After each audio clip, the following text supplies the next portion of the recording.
অতএব আপনাদের বাচ্চা যারা আছে এদেরকে সন্ধ্যাবেলায় বাইরে ছেড়ে দিবেন না। এখন কিন্তু প্রচুর ঘটনা ঘটছে, প্রচুর জিনঘটিত ঘটনা ঘটছে, জাদুটোনা করা হচ্ছে, বানটোনা করা হচ্ছে না। নবী সাল্লাল্লাহু আলাইহি ওয়াসাল্লাম বলেছেন, রাতের বেলা তোমরা বাচ্চাদেরকে সন্ধ্যাবেলা ছেড়ে দিও না, আগে ভালো করে সন্ধ্যাটা হয়ে যাক, যদি ছাড়তে হয় তারপর ছেড়ো।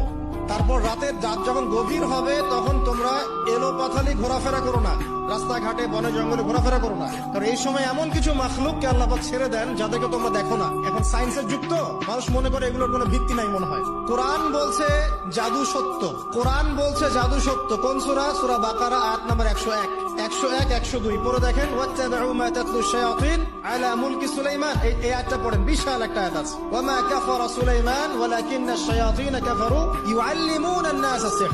এই সিহর দিয়ে কি হতো? মা ইউফাররিকুনা বিহি বাইনাল মারই ওয়া যাওজি। সুলাইমান আলাইহিস সালামের সময় এই জাদুবিদ্যার প্রচলন ছড়িয়ে পড়ে। এই জাদু মানুষ শিখে কি করছিল? নারী পুরুষের মাঝখানে, স্বামী স্ত্রীর মাঝখানে বিভেদ সৃষ্টি করছিল। এখন দেখেন না, পরিবারের স্বামী স্ত্রীর বন্ধন ভেঙে যায় না, কেউ কাউকে দেখতে পারে না, এমন হচ্ছে না? খুব ভালো সম্পর্ক, হঠাৎ করে সম্পর্ক খারাপ। এই জাদুবিদ্যা সত্য। এবং এখনকার অনেক ভণ্ড যে কবিরাজগুলো বের হয়েছে, এরা জিনকে তাবে করে নিয়ে এই জিনদের মধ্য দিয়ে মানুষের মধ্যে জাদু ছড়িয়ে দিয়েছে। এই জাদুবিদ্যা সত্য। এর ফলশ্রুতিতে বহু পরিবার ধ্বংস হয়ে যাচ্ছে, দৃশ্য অদৃশ্যের অনেক ক্ষতি আছে। এগুলো এখনকার সায়েন্স বিশ্বাস করে না। আর সায়েন্স বিশ্বাস করে না বলে যে আমরা বিশ্বাস করবো না এমনটাও নয়। এখন বিজ্ঞান যেটা প্রমাণ করতে পারে নাই, এটা কি বিজ্ঞানের ব্যর্থতা না ইসলামের ব্যর্থতা? আল্লাহ রাব্বুল আলামিন এবং তার রাসূল যা বলেছেন সেটাই চূড়ান্ত সত্য।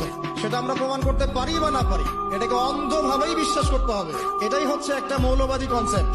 আর এভাবে ইসলামের মৌলিক বিষয়গুলোকে না মানলে কেউ মুসলিমই হবে না। কথা কি বুঝতে পারছেন? আচ্ছা, তিনি বলছেন রাতের বেলা এমন কিছু মাখলুক বের হয় যাদেরকে তোমরা দেখো না। দুষ্ট জিন বের হয়। কি বের হয়? জিন জাতি নাই পৃথিবীতে? আল্লাহ পাক সূরা জিন নামে একটা গোটা সূরা নাযিল করেছেন, করেন নাই? কুলু হিয়া ইলাইয়া আন্নাহু ইসতামা নাফারুম মিনাল জিন্নি ওয়া ক্বালু ইন্না সামি'না কুরআনান আজাবা। জিনদের একটা দল কোরআন শুনে বলেছিল যে আমরা অদ্ভুত আজব একটা কোরআন শুনেছি। তারপর তারা গিয়ে তাদের কওমের কাছে ইসলামের দাওয়াত দেয়, ওই কওম ইসলাম কবুল করে।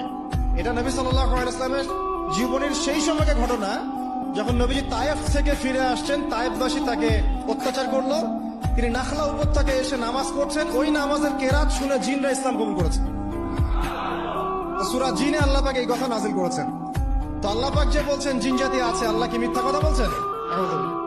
নাকি নাসা যখন বলে এলিয়েন আছে তখন ওইটা সত্য, আর আল্লাহ বলছেন জিন জাতি আছে এটা মিথ্যা? তা আমাদেরকে আবার নতুন করে মুসলমান হওয়া লাগবে এখন না? আমাদের কনসেপ্ট চেঞ্জ হয়ে গেছে।